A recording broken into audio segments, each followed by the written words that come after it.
Uma novidade, Ju, o nosso Thiago Muniz aqui, gentilmente nos avisou que daqui a pouquinho, às 10 horas da manhã, haverá uma coletiva que acaba de ser convocada pelo Palácio do Planalto. Não sabemos qual o assunto, mas tudo indica que possamos estar diante de alguma solução para a questão IOF.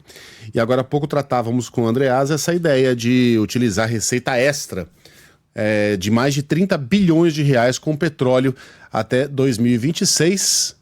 Mais um puxadão, né? Um puxadão de puxadão em puxadão a gente vai indo. Conta pra gente aí qual que é a expectativa para essa terça-feira, Ju. Bom dia para você. Pois é. Bom dia, Megali, Sheila, Carla, bom dia para os nossos ouvintes.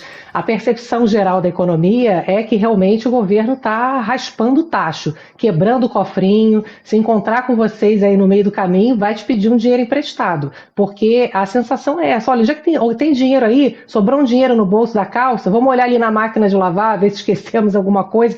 A sensação é exatamente essa. Ontem o ministro de Minas e Energia, Alexandre Silveira, foi chamado às pressas para poder mostrar quais eram as alternativas na área do petróleo que poderiam contribuir para fechar as contas do governo. O governo precisa entregar esse ano a meta de equilíbrio das contas públicas que permite o governo, inclusive, fechar com as contas no vermelho. Tem uma margem de tolerância de 31 bilhões de reais, que é para onde o governo está mirando.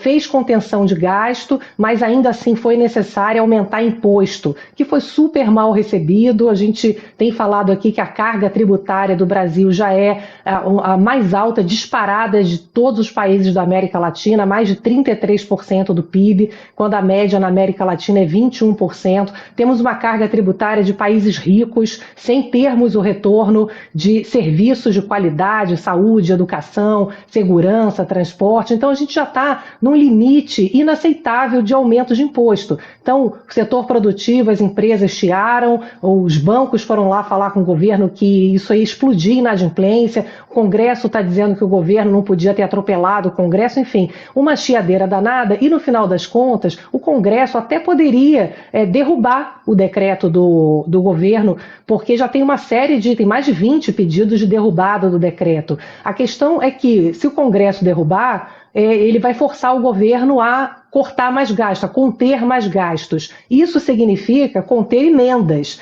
É óbvio que o Congresso ia forçar a barra para o governo voltar atrás e não o Congresso derrubar e pagar também, que é o que deveria fazer, também fazer o seu esforço, a sua cota de sacrifício, cortando emendas parlamentares. Me disse um analista uma frase muito boa, que é: todo mundo quer conhecer Deus, mas ninguém quer morrer. Ou seja, os congressistas não vão votar para derrubar um decreto que vai atrapalhar eles próprios. Então, o governo decidiu voltar atrás. Daqui a pouco vai anunciar mais volta atrás nesse decreto do IOF, já voltou atrás naquela decisão de aumentar o imposto para fundos de investimentos que fazem compras fora do Brasil, ações fora do país. Agora, o que se espera hoje é que o governo volte atrás também no chamado risco sacado, que é uma operação que muitas empresas, inclusive pequenas empresas, fazem, que é o quê? Você recebe, você faz um fornecimento, você vende uma mercadoria e você tem 30 dias para receber aquilo. Então você pode ir no banco, o banco te antecipa, você faz um recebimento antecipado.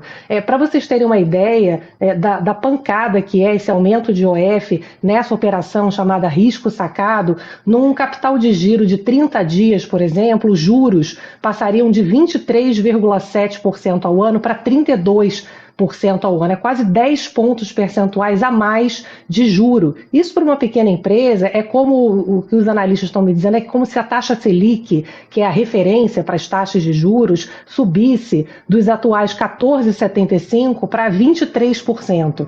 Então, é algo que realmente vai provocar um impacto muito grande de inadimplência de pequenas empresas. Então, se espera que o governo hoje anuncie a volta atrás de aumento de imposto para essa operação chamada cada risco sacado. Bom, vai faltar dinheiro, correram atrás ontem então para poder fazer essa conta do petróleo. São medidas que até já eram conhecidas, porque o governo tem um excedente de petróleo, então poderia vender 15 bilhões de reais em petróleo.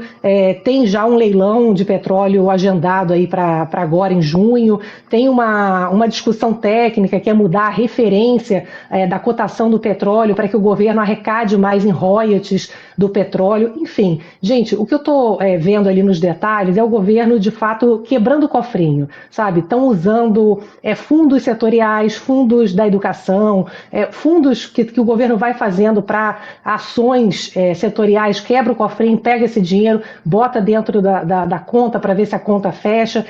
O ministro Haddad ontem falou que seria uma oportunidade para discutir questões estruturais. Bom, até agora não tem questão estrutural nenhuma que o governo apoiou, né? Vamos ver se eles vão tirar algum coelho da cartola hoje.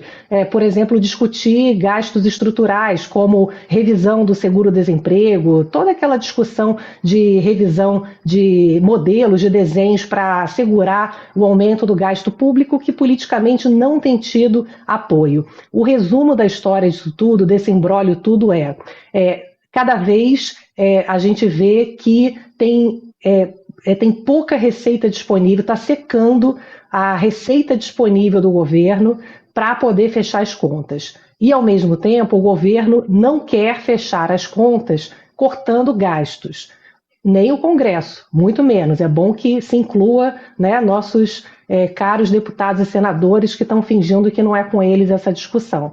Mas o resumo disso tudo é um risco cada vez maior de que já no ano que vem, ano eleitoral, o governo não consiga entregar a meta de equilíbrio das contas. Então, vai cair por terra o tal do arcabouço fiscal, a gente vai ser super mal visto, isso tem uma tendência péssima para investimentos, para dólar, juros e tudo mais, que é aquela velha novela que a gente vê no Brasil, que a gente vai, quando a gente acha que está indo bem, morre na praia, porque o país politicamente não consegue fazer o que precisa ser feito. Eu adoraria acreditar que daqui a pouquinho serão apresentadas propostas de mudanças estruturais, em que cada um vai dar ali o seu quinhão de esforço, mas uma entrevista coletiva convocada às 9 horas da manhã para as 10 horas da manhã, bom, sei lá, vai ver alguém passou a noite em claro, trabalhando bastante. Vamos ser bem otimista aqui, mas me parece que ouviremos ali a proposta de mais um puxadinho. Tomara que não, mas